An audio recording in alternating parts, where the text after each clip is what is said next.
आज देख लेते हैं Rutherford alpha particle scattering experiment. ठीक है, इस बार मैंने क्लास में पढ़ा दिया है तो इस बार कुछ नया नया बताती हूँ कि रुदरफोर्ड का क्या था क्या नहीं था। ठीक है, पर पहले टॉपिक लिख लेते हैं। तो आज का टॉपिक क्या है? Rutherford alpha particle scattering experiment. ठीक है, तो आज देख लेते हैं क्या है। तो रुदरफोर्ड का अल्फा पार्टिकल स्कैटरिंग एक्सपेरिमेंट क्या था?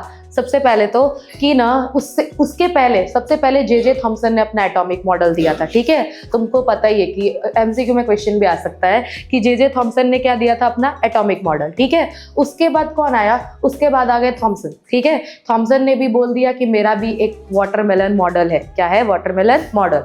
उसको उसने प्लम पुडिंग मॉडल बोला, वाटरमेलन मॉडल बोला। ठीक है, उसमें उसने क्या कहा था? उसने कहा था कि मैं अपने मॉडल को ना वाटरमेलन से कंपेयर कर रहा हूँ। क्यों कंपेयर कर रहा हूँ? क्योंकि वाटरमेलन में जो रेड एडिबल पार्ट है वो क्या है? पॉजिटिव स्फीयर, और सीड्स क्या है? They are the electrons embedded in it. ठीक है, तो उसने कह दिया कि मेरे को तो ये लगता। ठीक है, लेकिन अभी रुदरफोर्ड आया। रुदरफोर्ड के पास दो एटॉमिक मॉडल थे, एक तो जे थॉमसन का था जो उसको पता था, और एक कौन बोल के चला गया उससे पहले? थॉमसन। थॉमसन ने बोला कि atom is made up of positive spheres and electrons are embedded in it. और दूसरा पॉइंट क्या था उसका? कि जो एटम होता है वो इलेक्ट्रिकली न्यूट्रल होता है। क्या होता है? Electrically neutral. क्यों? क्योंकि जो पॉजिटिव और नेगेटिव चार्जेस का मैग्नीट्यूड होता है वो क्या होता है? सेम। क्या होता है? सेम। ये दो पॉइंट वो बोल के चला गया। रुदरफोर्ड सोच में पड़ गया। उसने सोचा ना कि अरे यार, दो मॉडल है, अब मुझे पता करना है कि एटम में जो सब एटॉमिक पार्टिकल्स है उनकी अरेंजमेंट कैसी होती है। ठीक है, उसको जानना था कि एटम के अंदर प्रोटॉन्स और इलेक्ट्रॉन्स की अरेंजमेंट कैसी होती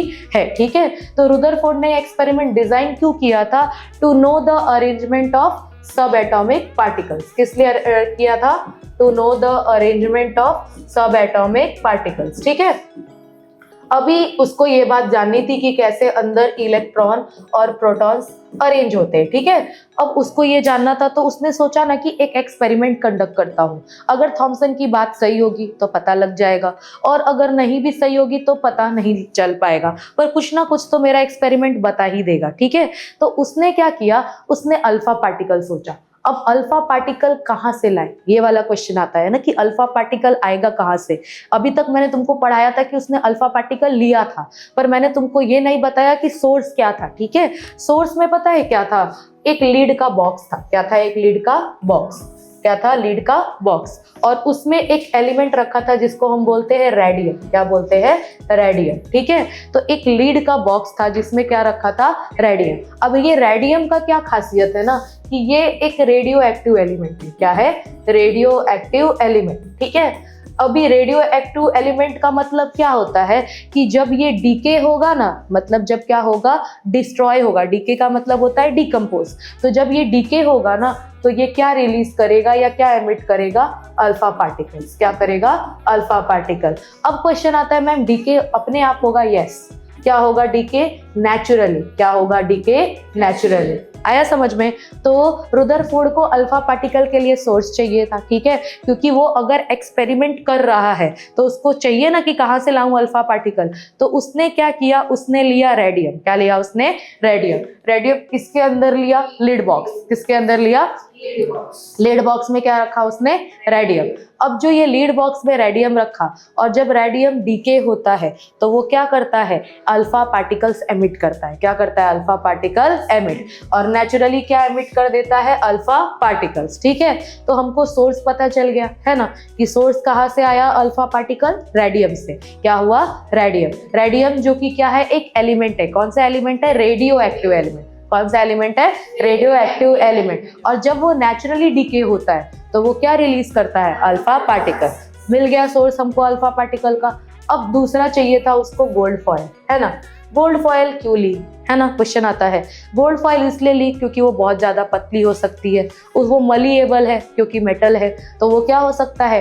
थिन शीट में कन्वर्ट हो सकती है। ठीक है, इसके अलावा उसको as thin layer as possible चाहिए था। और गोल्ड एटम कितना था? जो गोल्ड फॉयल थी वो कितनी थी? 1000 एटम थी। Very good. तो क्या थी 1000 एटम थिक, ठीक है, क्लियर हुआ उसका। तो उसने अपने एक्सपेरिमेंट में दो चीज ली, क्या क्या ली तुम्हारी, एक तो तुम्हारा अल्फा पार्टिकल लिया जो कहाँ से मिला, due to the decay of radioactive element that is radium, और उसको उसने क्या ली, गोल्ड फॉयल। क्यों, क्योंकि गोल्ड फॉयल को क्या था, उसको as thin layer as possible चाहिए थी, और गोल्ड फॉयल मलिएबल होती है, डक्टाइल होती है, तो उसको हम जितना पतला हो सके उतना कन्वर्ट कर सकते हैं। तो उसका ये कॉन्सेप्ट क्लियर था। अब उसको ना देखना था कि ये जो चीज हो रही है ये हो कैसे रही है, ठीक है। तो जरा डायग्राम पे ध्यान दो। उसने क्या लिया, एक लिड बॉक्स लिया, क्या लिया उसने, लिड बॉक्स। उसमें क्या डाला उसने, रेडियम, क्या डाला उसने, रेडियम। फिर उसने क्या रखा, एक गोल्ड फॉयल रखी, बहुत अच्छी बात है, रख दिया, है ना। अब उसको अगर अल्फा पार्टिकल यहाँ से एमिट होके आ रहा है, क्या आ रहा है, अल्फा पार्टिकल एमिट, ठीक है, तो हमको पता चलना चाहिए ना कि हमको कैसे दिखेगा, अल्फा पार्टिकल को कौन देख पाएगा, है ना। तो उसने आजू बाजू क्या लगा दी, एक स्क्रीन लगा दी, क्या लगा दी, एक स्क्रीन, और उस स्क्रीन को क्या बोलते हैं, जिंक सल्फाइड की स्क्रीन थी, जिसको हम बोलते हैं फ्लोरेसेंट स्क्रीन। क्या बोलते हैं, फ्लोरेसेंट स्क्रीन, ठीक है। जब मैं तुमको पढ़ाती थी तो कहती थी कि ये बहुत बड़ी थियरी है, तुम 11th में पढ़ोगे, तो ये वही थियरी थी। आज हमें एक्स्ट्रा टाइम मिला तो मैंने सोचा इसको कन्वे कर देती हूँ, ठीक है। तो ये जो हमारा फ्लोरेसेंट स्क्रीन है, क्या है तुम्हारा, फ्लोरेसेंट स्क्रीन। और जैसे घर, अभी जैसे ये वाली स्क्रीन बनी है, तुमको दिख रहा है ये, इसमें लाइट तुमको एकदम अच्छे से दिख रही है कि नहीं दिख रही है, तो ये लाइट क्यों दिख रही है, क्योंकि ये कैसी स्क्रीन है, फ्लोरेसेंट स्क्रीन है, ठीक है। तो फ्लोरेसेंट स्क्रीन पे अगर कोई भी पार्टिकल जाके टकराएगा ना तो हमको विजिबल होगा, ठीक है। तो इसीलिए उसको देखना था कि क्या हो रहा है, ठीक है। तो उसने क्या किया, जिंक सल्फाइड की स्क्रीन डाल दी। अब आएगा मजा, है ना, मजा आना जरूरी है ना। तो उसने क्या सोचा, उसने बोला कि एटम, पहले ही बोल के सब ज्ञानी लोग चले गए हैं ना, कि थॉमसन ने बोल दिया है कि atom is made up of positive sphere, electrons are embedded in it. तो उसको लगा कि जो गोल्ड फॉयल है वो भी तो पूरा पॉजिटिव चार्ज का बना होगा ना, किसका बना होगा, पॉजिटिव चार्ज। और अल्फा पार्टिकल्स क्या थे, अब थोड़ा थियरी जाते हैं। अल्फा पार्टिकल क्या थे, डबल चार्ज हीलियम आयन, क्या थे, double charge helium ion. Very good, how you all are so talented. और क्या होता है उसका एटॉमिक मास 4 म्यू, ठीक है। अभी हीलियम भी क्या होता है, पॉजिटिव, क्या होता है, पॉजिटिव, और उसका मास प्रोटॉन के मास से 4 गुना ज्यादा था। तो उसको ये पता था कि ज्यादा डिफ्लेक्शन होगा नहीं। पर जरा सोचो, गोल्ड फॉयल के सरफेस पे भी पॉजिटिव स्फीयर प्रेजेंट है ना, और जो हीलियम आ रहा है वो भी कैसा है तुम्हारा, पॉजिटिव, क्या है तुम्हारा, पॉजिटिव। अभी हमने केमिस्ट्री में आज तक पढ़ती आई कि opposite charges attract each other, like charges repel.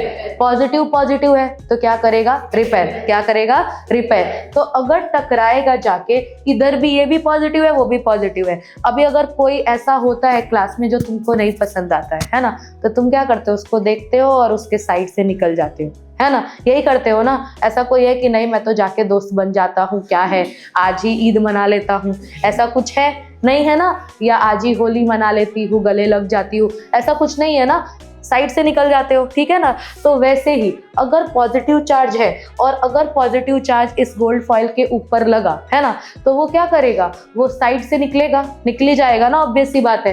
टकराएगा और रिपल्शन होगा तो वो क्या हो जाएगा, डिफ्लेक्ट, क्या हो जाएगा, डिफ्लेक्ट, ठीक है। उसने एक्सपेक्ट क्या किया था, उसने एक्सपेक्ट किया था कि as Thomson said that atom is made up of positive sphere and helium is also, like helium is a alpha particle. Alpha particle क्या है तुम्हारा, हीलियम, और हीलियम क्या है, अल्फा पार्टिकल, है ना। तो अभी क्या है तुम्हारा, वो भी पॉजिटिवली चार्ज है। तो उसने क्या सोचा, जाएगा टकरा के चला जाएगा, डिफ्लेक्ट हो जाएगा, और डिफ्लेक्ट हो जाएगा तो हमको पता चल जाएगा कि एटम क्या है, पॉजिटिव स्फीयर। क्लियर हो जाएगा ना कि पॉजिटिव चार्ज इसीलिए टकरा के इधर उधर जा रहा है ना। लेकिन क्या ऐसा हुआ, नहीं, क्या ऐसा हुआ, नहीं। उसने क्या एक्सपेक्ट किया था कि जब अल्फा पार्टिकल गोल्ड फॉयल पे लगेंगे तो डिफ्लेक्शन होंगे, क्या होंगे, डिफ्लेक्शन। क्यों, क्योंकि लाइक चार्जेस क्या करते हैं, रिपेल। पर क्या ऐसा हुआ, नहीं। क्या हुआ, जो रिजल्ट थे ना, अगर रुदरफोर्ड की लैंग्वेज में कहा जाए तो इतने अनप्रेडिक्टेबल थे कि अगर तुम एक कागज का शीट होता है ना, उस पर बंदूक चलाओ और गोली उस पर लग के तुमको वापिस से लग जाए, इतना अनप्रेडिक्टेबल रिजल्ट था, समझ गए। मतलब सोचो, कागज में तुमको गोली मारी, वो भी उसमें लग के तुमको लाके लग जाए, एकदम अनप्रेडिक्टेबल, है ना।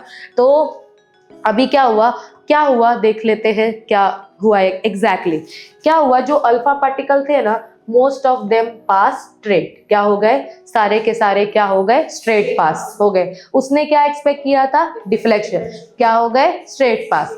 कुछ क्या हुए, डिफ्लेक्ट, बहुत अच्छी बात है डिफ्लेक्शन, पर क्या हुआ, बहुत ही स्मॉल एंगल, क्या हुआ, बहुत ही स्मॉल एंगल। और 1 आउट ऑफ 12,000 क्या हुए, 1 आउट ऑफ 12,000 क्या हुए, रीबाउंड। क्या उसने ऐसा कुछ भी रिजल्ट एक्सपेक्ट किया था, नहीं। उसने सोचा था पॉजिटिव है हमारा हीलियम वाला, और गोल्ड, जो गोल्ड है एटम भी तो पॉजिटिव होता है, दोनों टकराएंगे, लाइक चार्जेस रिपेल करता है, डिफ्लेक्शन हो जाएगा।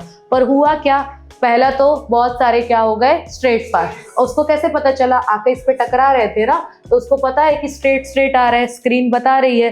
कुछ क्या हुए, डिफ्लेक्ट हुए, बट क्या हुए, एट अ स्मॉल एंगल। और कुछ क्या हुए, 1 आउट ऑफ 12,000 कितने हुए, रीबाउंड। ठीक है, इतना क्लियर हुआ।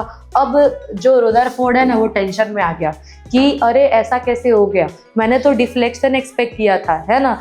तो अभी क्या हुआ कि डिफ्लेक्शन एक्सपेक्ट किया था, तो यहाँ पर कैसे वो सीधा सीधा निकल गया, एक रीबाउंड हो जा रहा है, ये क्या हो रहा है ना। तो फिर उसने क्या किया, कंक्लूजन डिराइव किया। क्या डिराइव किया, कंक्लूजन। उसने क्या बोला, जो मोस्ट ऑफ द स्पेस होता है inside the atom that is empty. क्या होता है, एम्प्टी। जो मोस्ट ऑफ द स्पेस होता है inside the atom that is empty, खाली है। क्योंकि अगर सोचो ना, कि मैंने तुमको क्लास में बहुत बार एग्जांपल दिया है कि अगर कोई रेलिंग लगी हुई है जिसके बीच में आजू बाजू रस्सी है पर बीच में खाली स्पेस है, तो अगर मैं पत्थर मारूंगी तो पत्थर उस स्पेस से बाहर निकल जाएगा। क्यों चला जाएगा, क्योंकि जगह क्या है, खाली है। तो अगर अल्फा पार्टिकल भी क्यों गोल्ड फॉइल से निकल कर बाहर आए, क्योंकि जगह क्या थी, खाली थी। तो इसका मतलब most of the space inside the atom is empty. फिर क्या हुआ, कुछ क्या हुए, डिफ्लेक्ट हुए। क्या हुए, कुछ deflect, but at a very small angle, मतलब पॉजिटिव चार्ज प्रेजेंट है। क्या है, पॉजिटिव चार्ज प्रेजेंट है, पर किसी स्पेसिफिक जगह पे प्रेजेंट है। कहाँ प्रेजेंट है, किसी स्पेसिफिक जगह पे। और 1 आउट ऑफ 12,000 क्या हुआ, रीबाउंड। रीबाउंड का मतलब वो जो स्पेसिफिक जगह प्रेजेंट होगा ना, वो उसका जो रेडियस होगा वो क्या होगा, बहुत कम। क्या होगा, उसका रेडियस बहुत कम। इसीलिए सारे नहीं टकरा के वापिस आ रहे, कोई एक टकरा के वापिस आ रहा है, 1 आउट ऑफ 12,000। और ये था उसका डिराइव्ड रिजल्ट। अब उसने कंक्लूजन क्या दिया, उसने कंक्लूजन दिया कि most of the space inside the atom is empty. ठीक है, positive charge is present but in a very specific region, या in a very small region. और उस पॉजिटिव चार्ज को उसने क्या नाम बोला, न्यूक्लियस। क्या बोला उसने, न्यूक्लियस। उसीलिए न्यूक्लियस पे वो लग के क्या हो रहे थे, रीबाउंड। क्या हो रहे थे, रीबाउंड। और तीसरा उसने क्या बोला, उसने बोला electron revolves around the nucleus. क्या बोला, electron revolves around the nucleus. This was the conclusion. समझ आया सबको अभी तक। अब क्या हुआ कि उस यही बात बोलकर वो फंस गया। जब उसने बोला कि electron revolves around the nucleus, तो 2-4 लोगों ने घेर लिया, है ना। बोले कि ओहो, तुझे लग रहा तुझे बहुत केमिस्ट्री आती है, पर जरा फिजिक्स में जा। क्लासिकल फिजिक्स क्या कहता है, क्लासिकल फिजिक्स ऐसा कहता है कि अगर कोई चार्ज्ड आयन है, क्या है, कोई चार्ज्ड आयन, तो जब वो घूमता है, क्या करता है, जब वो घूमेगा, जब रिवॉल्व करेगा, तो क्या करेगा, एमिट एनर्जी। क्या एमिट करेगा, एनर्जी। और एक ना एक टाइम पे वो एनर्जी एमिट कर करके खत्म हो जाएगी। और जब वो खत्म होगी तो वो क्या गिरेगा, न्यूक्लियस में। और न्यूक्लियस क्या हो जाएगा, अनस्टेबल। और तब तो न्यूक्लियस अनस्टेबल हो जाएगा, तो ये मॉडल कहीं से भी सही नहीं है। तो उसको रुदरफोर्ड क्या हो गया, ये जो लास्ट पॉइंट उसने बोला उसी में वो फंस गया। लोगों ने कहा ठीक है, केमिस्ट्री तूने बता दी, क्लासिकल फिजिक्स जाके देखो क्या हो रहा है क्लासिकल फिजिक्स में। क्लासिकल फिजिक्स में बोला गया है कि अगर कोई चार्ज पार्टिकल मोमेंटम में है तो वो क्या एमिट करेगा, एनर्जी। और एक ना एक टाइम पे उसकी एनर्जी क्या हो जाएगी, खत्म। और अगर खत्म हो जाती है तो फिर वो तो गिरेगा ना न्यूक्लियस में, न्यूक्लियस तो अनस्टेबल हो जाएगा। पर तुम तो कह रहे हो कि इलेक्ट्रॉन क्या कर रहा है, इलेक्ट्रॉन आजू बाजू घूम रहा है। अगर इलेक्ट्रॉन आजू बाजू घूम रहा है तो वो स्टेबल कैसे है फिर, है ना, क्योंकि घूमेगा तो एनर्जी एमिट करेगा, एनर्जी एमिट करेगा तो एक ना एक टाइम पे एनर्जी क्या हो जाएगी, खाली। और खाली हो जाएगी तो मतलब क्या हो जाएगा, अनस्टेबल। यही रुदरफोर्ड कभी भी समझा पाया नहीं। और वो एक्चुअली और भी दो तीन तीन चीजें जो वो नहीं समझा पाया। पहली बात तो वो ये नहीं समझा पाया कि वो स्टेबल कैसे होगा, न्यूट्रलिटी की पॉजिटिव और नेगेटिव चार्ज इक्वल कैसे है, और एक और पॉइंट है दैट इज स्पेक्ट्रा, जो एटॉमिक स्पेक्ट्रा है वो 11th स्टैंडर्ड में मैं तुम्हें पढ़ाऊंगी, अभी नहीं, तो वो एटॉमिक स्पेक्ट्रा को भी समझा पाया नहीं था। ठीक है, अभी जरा ध्यान देते हैं एक चीज। ठीक है, तो रुदरफोर्ड ने ना अपने मॉडल को कंपेयर किया प्लैनेटरी मॉडल। क्या बोला उसने? Planetary model. जैसे थॉमसन ने 2-3 नाम दिए थे ना अपने को, वाटरमेलन, प्लम पुडिंग, खुद को खुद ही नाम दे रहा था, है ना, वैसे इसने भी अपने को नाम दिया। क्या नाम दिया? Planetary model. उसने बोला जैसे प्लैनेट्स है सोलर सिस्टम में, सन का प्लैनेट चक्कर लगाते हैं ना, वैसे ही न्यूक्लियस का चक्कर कौन लगाता है? इलेक्ट्रॉन। तो मेरा मॉडल किसके जैसा है? मेरा मॉडल है प्लैनेटरी मॉडल। क्या है मेरा? Planetary model of atom. पर क्या ये मॉडल पूरी तरीके से सक्सेसफुल था? नहीं, क्योंकि कभी भी रुदरफोर्ड समझा पाया नहीं कि इलेक्ट्रॉन अगर घूमेगा, एनर्जी एमिट करेगा, खत्म होगी, तो वो स्टेबल होगा कैसे। उसको किसने ठीक किया? बोर। किसने ठीक किया? बोर। और बोर ने कैसे ठीक किया वो सबको पता है, वो हम नेक्स्ट क्लास में कंटिन्यू करेंगे, है ना। So that is all for the day, है ना। Thank you and have a nice day, है ना।